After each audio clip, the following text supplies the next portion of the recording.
Le web documentaire est une nouvelle forme d'expression médiatique qui fait parler d'elle. Nous avons voulu savoir quel modèle économique leur a permis de se développer. Rencontre avec Alexis Sarini, le fondateur de webdocu.fr. On appelle web documentaire généralement une œuvre de type documentaire diffusée et créée avec le web. Et nous, on s'est dit que ça pourrait être intéressant de monter un site qui regroupe toutes ces nouvelles formes de narration, tous ces nouveaux reportages, tous ces nouveaux documentaires sur Internet. Et webdocu.fr est né comme ça. Pour faire simple, le web documentaire est né il y a 5-6 ans parce que les technologies, et notamment les technologies liées à Internet, ont aussi beaucoup évolué et ont permis par exemple de faciliter l'accès à la vidéo parce qu'on a de meilleures connexions, parce que les codecs vidéo évoluent aussi, sont beaucoup plus légers, etc. L'objectif, c'est toujours de raconter une histoire. Après, ce qui va changer, c'est la façon de le faire. Documentaire, on a un cadre, on a un format. Vous avez des cases, 52 minutes, 26 minutes, 90 minutes. Le web documentaire, c'est complètement différent. C'est-à-dire que vous avez en face de vous un internaute, tout seul. Et donc, ça va changer complètement la façon de raconter une histoire. Quand vous faites un projet documentaire, vous vous adressez à une audience. Quand vous faites un projet web documentaire, vous vous adressez à un seul internaute et vous avez besoin de le capter beaucoup plus. Ce qui va vraiment changer, c'est toute la partie ensuite développement. Vous rajoutez des mois et des mois de travail pour mettre en forme le web documentaire dans sa narration. Donc vous développez les différentes pages, réfléchir au graphisme. Voilà, tout ça, c'est des questions que vous ne vous posez pas quand vous faites du documentaire, mais que vous êtes obligé de vous poser quand vous faites du web documentaire.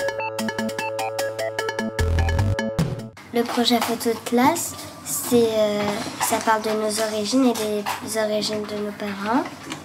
On te pose plein de questions. Tout ça, d'où ils viennent tes parents. Pourquoi les gens ils sont racistes? Pourquoi ça se fait pas d'être raciste? Ça parle de nous. Bah oui, de nous. Les débuts du web documentaire, c'était énormément de photographes. Parce que la photo est en crise économique depuis longtemps, donc les photographes avaient besoin de se renouveler et de trouver d'autres formats, d'autres débouchés, et le web documentaire est apparu comme un nouveau débouché pour eux. D'un genre assez nouveau, on est passé là en quelques années à un genre qui commence à être installé avec des diffuseurs qui commencent à définir certaines lignes éditoriales.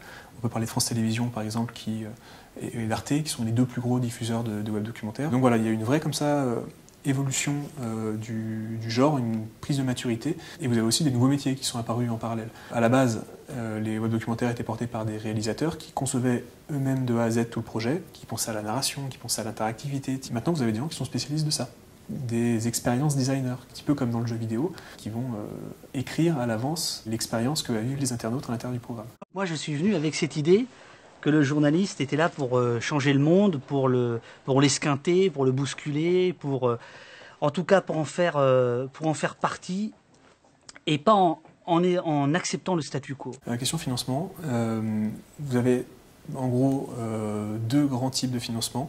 Vous avez le guichet classique, qui est le financement du documentaire, donc le CNC en gros, ou la SCAM. Voilà, les organismes qui financent habituellement le documentaire ont ouvert tous une bourse consacré au web documentaire.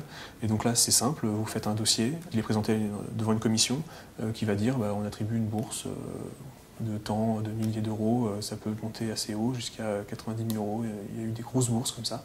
Et vous avez un autre aspect qui est très intéressant, qui s'adresse à des plus petits projets ou alors qui sert à amorcer des gros projets, qui est l'aspect financement participatif.